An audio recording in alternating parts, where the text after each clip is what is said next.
Yeah, well, I've been asked to make a video rambling about a few things because it's been a while since I've uploaded anything on my channel. And a few friends will be like, "What's going on? We miss hearing you speak." And, you always have some good points. So I want to ramble about a few things and see how we go. But I want to talk about the metaphysical aspects of healing. How most allopathic practitioner, they get you to focus mainly on the physical manifestation of the disease, but they don't get you to identify the metaphysical aspect of the illness. Like, you know, there has to be a series of things because cause and effect. You take a certain action or you make a certain choice, and the effect result in this. So in 90% of the time you develop an illness, it's due to some action that you took back then, or some action that you even refuse to take as well. Because like I said, it's the mind and the body is connected. The body reflects the mind. So, whatever consciousness you hold, it will show through your body, through your physiology. It shows through your makeup, it shows through your movement and all that kind of stuff. So, illness it has a psychological, emotional pattern or emotional cause, psychological, emotional cause that contribute to the formation of it. And that's something a lot of doctors don't talk about. They're ready to tell you, take this pill, do this, cut this out, do that, but they don't tell you that, look, you got to do inner work where, you have to think about follow before the illness came, what was your thought pattern, what was your emotional state, what massive thing took place in your life that you had to focus your attention deeply on, or how do you feel about a certain event or a certain thing that took place. They don't get you to look at those things. How did you process your emotions? It's so deep, man, because if you sit down in a room and then something happened and you perceive that thing to be stressful, because your perception is one of stress, the brain will tell the body to produce stress hormone, cortisol. While if another person sits in that very same room and they perceive something loving, their brain is telling their bodies to produce oxytocin. You see? So the brain and the body have a biochemical connection where the brain always telling the body what to produce to maintain homeostasis or whatever in the body. So the brain always is in communication. And the brain is like, it's like the trigger. It says produce more this, produce more that, based on your perception of your environment or things that are happening in the environment or to you. So therefore, thoughts activate chemicals in the body, and the chemicals in the body express through all different type of things, express through dis-ease, express through whatever. So in order to heal yourself, you have to go back to understanding what you were dealing with mentally and emotionally during the period of time when you developed the disease, or prior to developing the disease. What were you facing? What were you going through? Your thought pattern, your belief system, and the effect the environment had on you and your emotional states. Those things you have to assess when it comes down to healing. And it's very, very important because, like I said, the brain is always telling the body to reflect. The brain is always reflecting the body. So if you perceive stress in the environment, the brain will say produce stress hormone. If you perceive love in the environment, the brain will say produce oxytocin, love hormone. If so, whatever you are thinking or perceiving in your environment or in your life, the brain is constantly producing electromagnetic frequency that is a match to that state, and it in the form of chemical reactions and so on, hormones. If you feel guilty, there is a certain hormone that is produced based on the guilt. If you feel angry, there's a certain hormone that is produced based on you feeling angry. So the body is always reflecting the mind. That's why you can tell. You can look at a timid individual body language and you can tell that they're timid. You can look at an individual who's like, you can, based on the physical look, you can tell. If you know what to look for, you can tell a lot about the individual. Because like I said, it's just always expressing the mind. That's what it is. It's always expressed in the mind. A lot of times people get ill and they're the ones who created their own illness. And that's the reason why it can't go, because they keep holding on to certain belief systems, certain thought pattern, certain trauma. They haven't released it. So the illness keep coming and keep coming, or they maintain the same state of mind, which maintain the illness. While a lot of people, there are times when people get sick and go to the doctor, and then spontaneously they heal, and the doctor is like, I don't understand. Like a few days ago, it was like third stage, whatever cancer, and now it just disappeared. It's because that person come to us a place mentally where they're at peace. They make peace with whatever caused the illness. And so the illness can't be there anymore, because on a psychological, mental level, there's nothing that connects to maintaining that illness in your body, because you've done the inner work to release it. So it just goes on its own, just like that, because you're not creating the energy that it needs to feed. or the brain is not telling the body to produce whatever it needs to produce, which manifests in that illness, because you've learned the lesson or come to the higher awareness of why, what you need to release, or why, that thing is there, the illness. So there's multiple layers to look at these things, but don't just look at it from a physical level, like, oh, I got this, or my knees playing up. Your knees playing up, how do you feel about where you're going in life? The knees have a lot to do with your direction or carry, or how you feel about, where you are. Like it lifts you up. It takes you where you need to go. Are you flexible about where you're going or where you're at? You got to understand, the body literally always reflects the mind. You're holding on to anger, how is your liver? You're burnt out, you're too tired, how is your kidney? You're having difficulty receiving or giving love, how is your heart? You're stressed out, how is your pressure? You're under pressure, how is your pressure? It's so simple. You're not expressing your truth or expressing certain things within you, how is your thyroid? How is that goiter on your neck? What's going on there? You have brain issues. What's going on mentally? You got to really see the connection.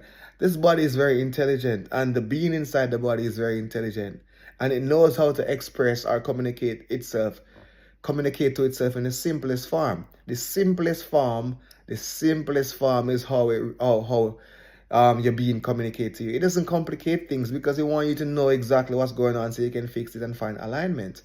But because a lot of people have such a poor relationship with themselves, they can never decode the information coming from themselves, because they don't have that connection, because they spend so many hours, so many days, years looking outside of themselves, looking at a doctor or somebody outside of you to fix you, always, without realizing that you are the being in the vessel. So you mostly should know what's wrong with the vessel. And it's like you live in your own house, you run your house down, and then you go to somebody who don't even know what's the inside of your house look like, telling them to come and fix things in your house. You know what's going on there.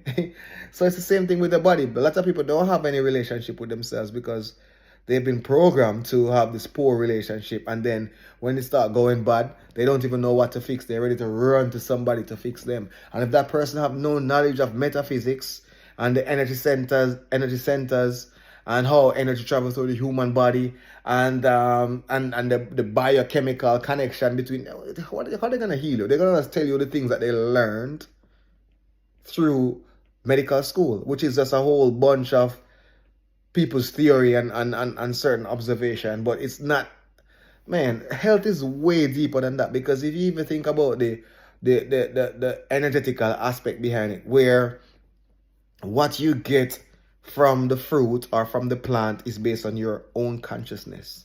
So everything that you are connecting with or interacting with, it's changing due to your awareness state or your conscious state. So the energy that you embody as a human being will determine what life yields to you.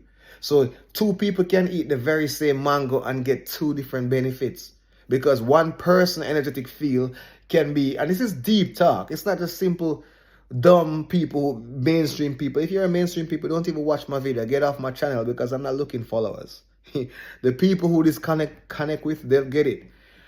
Um, your energetic body is always communicating with other people' energetic body. So before you even speak, your soul or your essence knows what's up because it done decode the energetic body of the other individual and subtract it and retract the truth.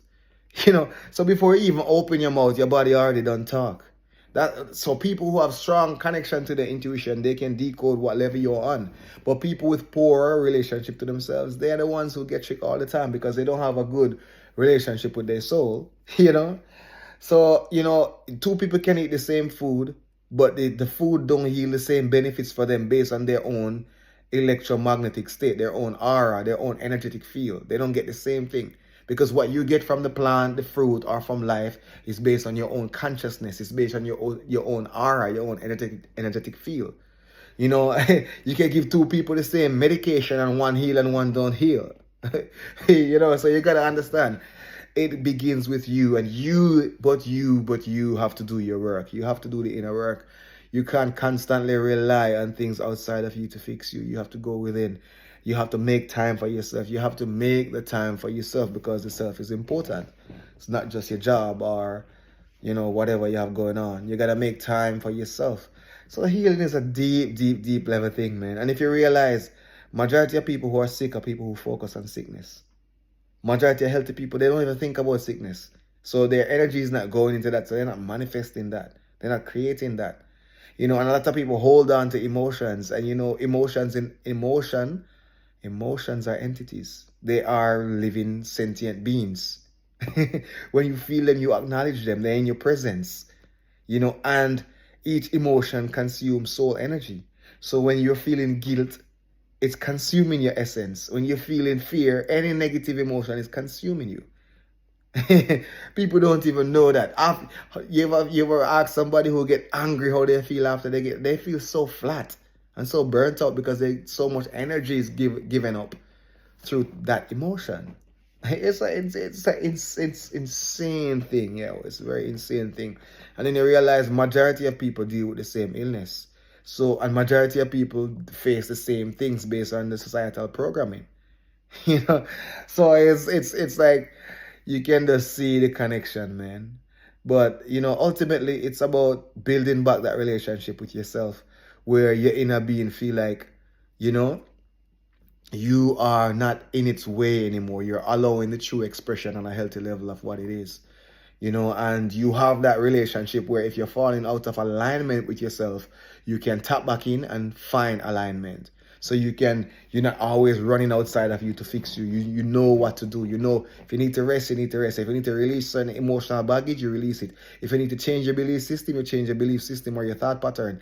If you need to spend more time in nature and absorb more sunlight or you have your feet in the ocean, being grounded and connected. If you need to eat more food, which are grown in food, which is food that are grown under the earth, like potatoes and so on. Or if you need more sun food, which is food that are grown above the earth, like mangoes, papayas, or whatever. So you need to know what you need as a being. And in order for you to know what you need to have a connection with yourself. It's deeper than that. You have to have a connection with yourself if you are going to know what you need. If you don't have no connection with yourself, how are you going to know what's going on with your own being?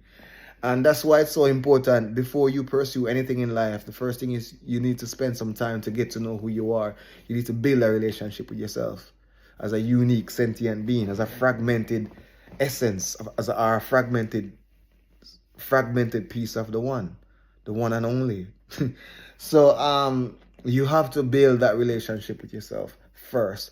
And after having the relationship, now you can start stepping out into the world, because having the relationship with yourself will align you with your purpose. And when you're aligned with your purpose, you'll be passionate. And when you're passionate, you'll be energized. You'll be charged up, because that inner energy of, oh, I want to do this. I'm happy doing this. It charges you up. It boosts you up. It gives you an extra kick of energy. But when you don't know who you are, you can't find purpose. Because if you don't know who you are, how are you going to find your purpose? You have to know who you are, and then you find purpose, and purpose allow you to have passion. Passion is the energy that you need to pull through and get your shit done every day. Make it happen. So ultimately self-realization first and then move onward from that. But society want to throw you right into the school and then have you coming up to be an employee, which means you're gonna just give other people your time for money, and really the money that you get won't be enough to even get you out of the slave debt. So it's crazy. Most people can tell you the only way to financial freedom is to become an entrepreneur. When you handle your own stuff and you have to give value to people for money. You get paid based on the value that you provide. So if you know who you are and then you know your purpose, then you can monetize your purpose. And if you're monetizing your purpose, you won't even feel tired doing it. You'll feel passionate about doing it, which means you'll even work, I wouldn't say harder, but work smarter to bring about what you're about, to bring about that passion and to find new ways to make it be of more value to people's life, which means you get more resource from it. So it's all one big trap, one big game. Most importantly, you gotta take your power back. You gotta take your power back, and you gotta have a healthy relationship with yourself. So you got to work on building that relationship with yourself and then taking your power back. And then you can control this body and you can be like, all right, you know what to eat, because you can't just look at the universal diet and say everybody needs to eat that. We're all unique beings with different purpose, different levels of consciousness, whatever. Eat what is in alignment with you. And you have to go through a trial phase where you try things, you don't get the result from it because it doesn't feel good in the body, doesn't give you much energy. Then you stay away from it. And the things that works for you, you consume them more. That's what it's about, because we are consuming something to maintain the vitality within us, or to maintain the body so the body can host the soul. That's another topic again. You got to understand that you are not your body. Your body is a vehicle that hosts the real being, the real thing that you are. It's not this. It's inside of this, operating this. When this can't hold it anymore, that's when death comes in. So death is not something for people to fear. It just means that your time on earth, or your time on earth in this body, is up. So you gotta leave this body. Though people on a lower level of consciousness, they'll just mourn you only and think you're gone forever. But you're not gone forever. The soul just exit the body because the body is no longer capable of hosting it, or it's done its purpose or whatever. So it doesn't have any need to be here anymore. Or you might not feel like you want to be here, which means you manifest your death quicker. So it's multiple layers to this thing. Like I said, I'm just rambling, chopping up a few things in the whole health conversation. So you gotta look at all those things, man. But the body is nothing but a vehicle for the soul. When the body can't hold the soul anymore, the soul leaves. And that's what's called death. People down here who don't have a strong relationship to the spiritual realm or the astral realm or whatever, they think you're dead for real. But you're not. You still exist. You know what I mean? And you can even come back in another body, or you can even bond. You got even spirits out there who are jumping into other people's body and pushing their consciousness to the side. You got even two beings fighting to survive in one body. Most people are gonna be like, oh, it's an entity possession. It's an entity possession, but who's that entity? It's another being. It's another being inside of your body. That's why sometimes people have two personality, two beings fighting for the dominant spot. These things are so crazy, man. And it's not something to fear. You just have to know that there's multiple layers or levels to this thing called life. And your level of consciousness, your perception level, your level of your awareness will determine what you see. It's like you read a book when you have level 2 consciousness. And what you get then say 2 months after, 3 months after, 1 year after you read the same book when you have level 5 consciousness, you get a total different thing. It's not the same thing. You don't see the same thing anymore. It's total different information you get. It's literally not the same thing. And you be like, damn, I read this book twice and I never get this. It's because your level of consciousness changes. and people are always changing over and over and over again. You're not the same, especially every 7 years. Every 7 years, you're not the same human being. So there's levels to this. And not because you can't perceive something, don't try and say it doesn't exist. It doesn't exist for you, but another person who can perceive it because they are a match, they earn that spot. Hey, man, This video is gonna be 20 minutes, so I want to cut it off now. I don't want it to get too far. But ultimately, self-realization is where the healing starts.